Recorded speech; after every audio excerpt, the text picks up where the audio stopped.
Move around like this. Yeah. Why am I the only one doing this? Hey, welcome to my continued trek back through classic Doctor Who with guest person reviewing with me each time. My guest has regenerated this time into my sister.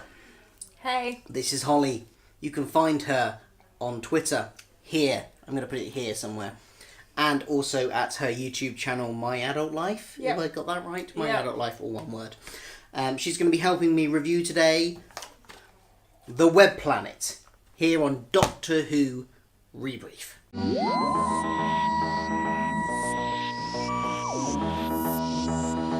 Okay, so they land on a planet. They didn't want to land there. They spent ages discussing it.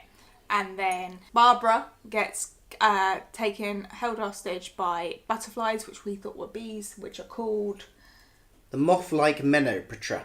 So they're like moths. They're like moths. And then they do a really good thing where we try and figure out who the villain is. Is it the ant people? Is it the moth people? And then we find out it's neither of them. It's a disembodied voice. Yep, disembodied voice that comes out of a hairdryer. Hairdryer.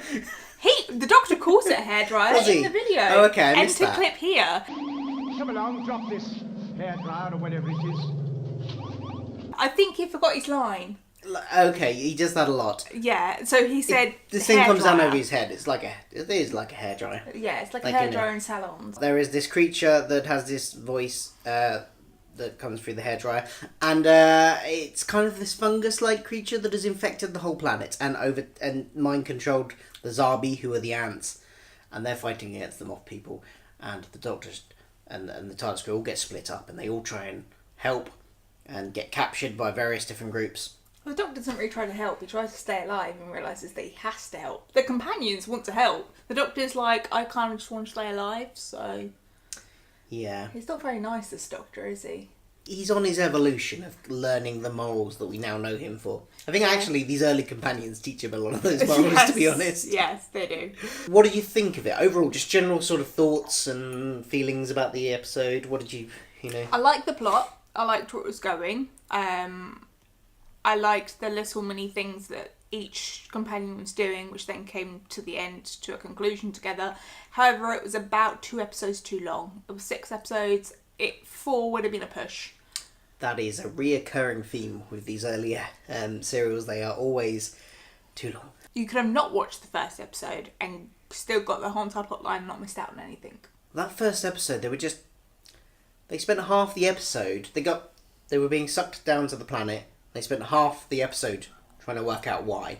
Just dithering around in the TARDIS. And then came to no conclusion either. They didn't find out why till like episode 4. But that was majorly wasted time. I thought the concept of the story was quite good. I liked it's basically...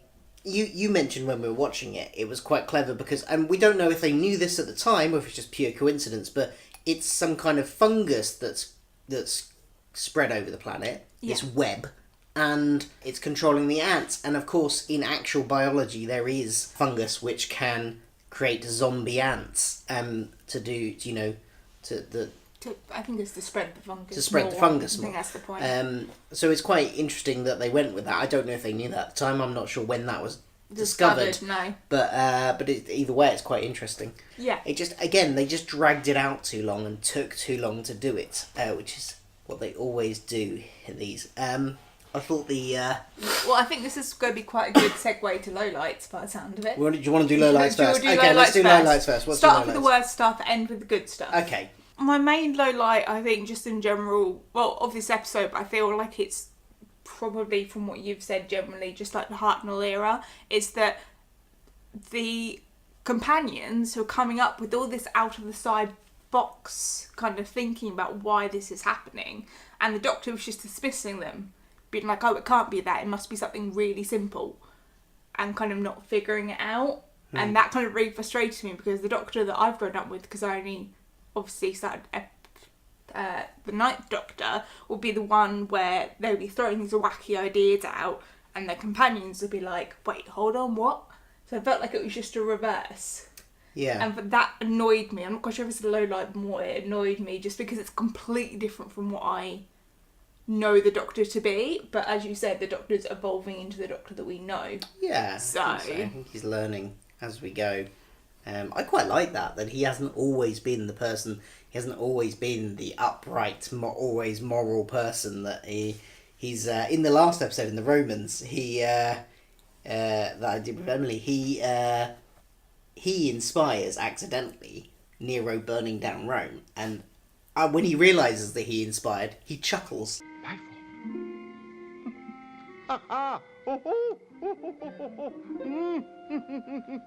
It's kind of like he's not that concerned about human life at this point, and I think he gradually gets more concerned over his incarnations. Yeah. So I don't think that was so low light. I think it was just frustrating because that's what I love about Doctor Who. That makes sense. That's what I grew up on, and I'm like, oh, it's completely different here. Again, product of its time, but at the very first episode, men go out to explore, women stay in the TARDIS and even clean. I think Barbara was doing some spring cleaning. Yeah, no, that wasn't my list I forgot about, What about highlights? Any highlights? Highlights, yes. What did you like? The main one is liking who they kept you guessing on who the enemy actually is. Throughout the first 3 episodes, we were having a discussion. I was like, wait a minute, but the ants, the enemies were first we didn't know which creatures were enemies, and then you thought the ants were the enemies. But then they said about the spaceship, the Moth people's spaceship up in space. So you thought, wait a minute, if this is meant to be their homeland and they got invaded, why are they waiting up in space with an army? So maybe they're lying.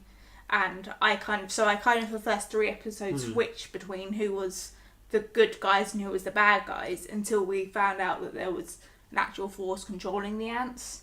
Yeah. And then, so that kept me guessing for a good 3 episodes, which kept those 3 episodes moving. The main thing I really liked about this episode was that it tried to do something different. And it didn't always do it massively well because of the limitations they had.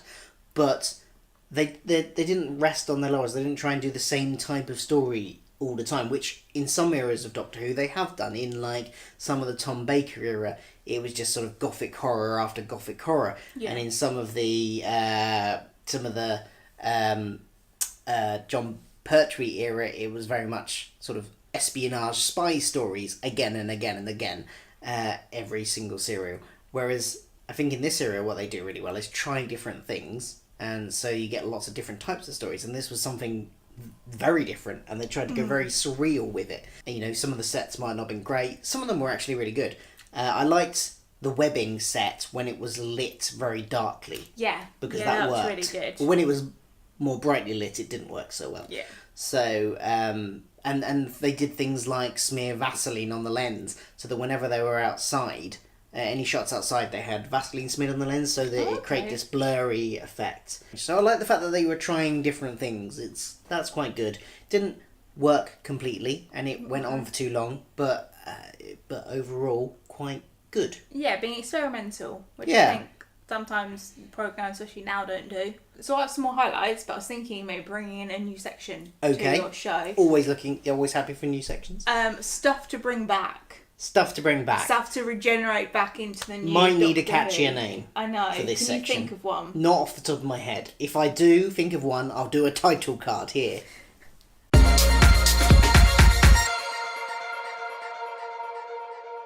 Yeah, so stuff you'd like to see back in Doctor Who. First one is side exit to the TARDIS. Yeah. I really enjoyed having a secret exit out that only the Doctor knew about. Them actually, although I didn't really like the first episode because I thought it was too long, I liked them using the TARDIS as an actual living space. So the companions freely moving around like it's their home, walking into place to get some food, and similar to that, the Doctor having a first aid kit and the Doctor having medicine. That seems all very kind of missing in New Doctor Who. We got quite a bit of it when Amy and Rory were in the TARDIS. Yes, we did get a bit of it. They reference their bunk beds and stuff. Yes, they do reference their bunk beds, but I feel like actually being inside the TARDIS and not being, because the most recent ones that we've had inside the TARDIS, it's like the TARDIS is like a giant maze. Yeah. Hasn't it? And it's been but how the companions felt comfortable in the TARDIS and not just in the control room. Nice. I don't know if I have anything. I'd like the zombie to come back. Yeah. Why not? Why Giant not? ants. They could be done a lot better now with CGI. I want the moth because Then the moths. Because the moth people said that they're going to put it in their religion or something, didn't they? At the They end. can come back. They can go back to the planet. They Vortis. can come back. Go back to Vortis. That's what I want to see. Yeah, or the moth people could like come to Earth and be like, "You saved our planet once, we'll help you save yours." Yay! Yes. Their debt is repaid. Another thing we do every episode for every serial is do what we like to call a Hula G. This is where we pay tribute to someone or something or some abstract concept that we think has died in the episode or has died in the episode. Do you have anyone? The female moth died trying to get the first larvae gun to... Because they had worked out they could reverse the control of the gold so that they could control a Zarvi. Yeah, so the one that died trying to do that. Yeah. And the poor bug. Yeah. Got squashed. Yeah.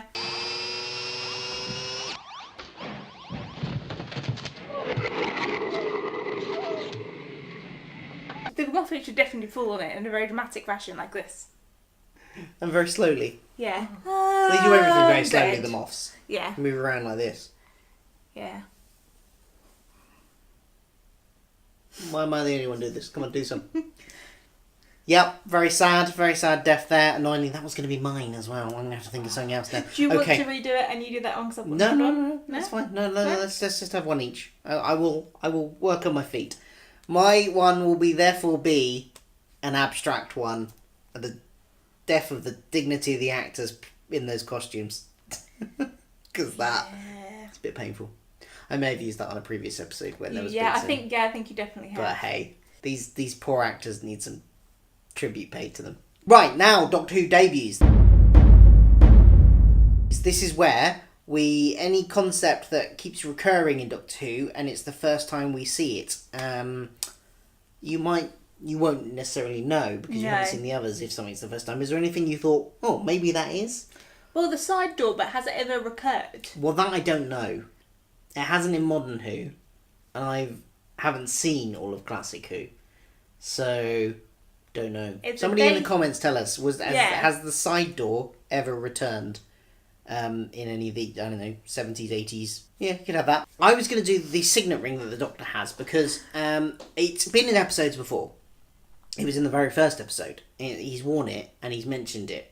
But I think this is the first time it's ever been revealed that it's got sort of abilities and properties and it can do stuff. It opened the TARDIS door. It was used to control the gold when they reversed the gold control for use it on the Zarbi. So I think it kind of acts a bit like later Doctor's sonic screwdrivers, but he kind of uses it in the same way.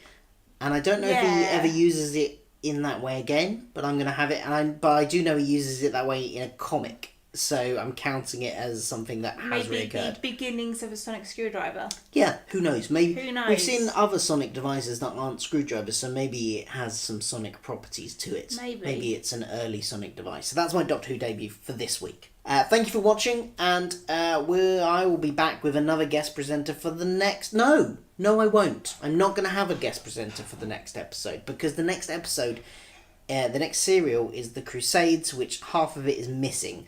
So rather than doing a full episode, I'm going to do a mini episode, just kind of covering the 2 episodes that exist, and it won't be I won't be able to do a full review because I don't have the whole story, but I'll just do a little tiny episode for that. So that will be the next one, by myself, all by my lonesome, and then we'll have somebody in for the next one. So don't forget to go. Yeah, I know. Don't wanna be all by myself. I think we went off tune there. Never mind. Yeah, we totally did. I mean, I can't sing, but you know. So thank you for watching. Do go check out Holly's channel. I will put a link in the description and on the end card. Books and stuff. And at Christmas we'll be reviewing a Doctor Who book on our channel. So go see that if you want. Yeah. Plug. Indeed. Thank you for watching. Goodbye.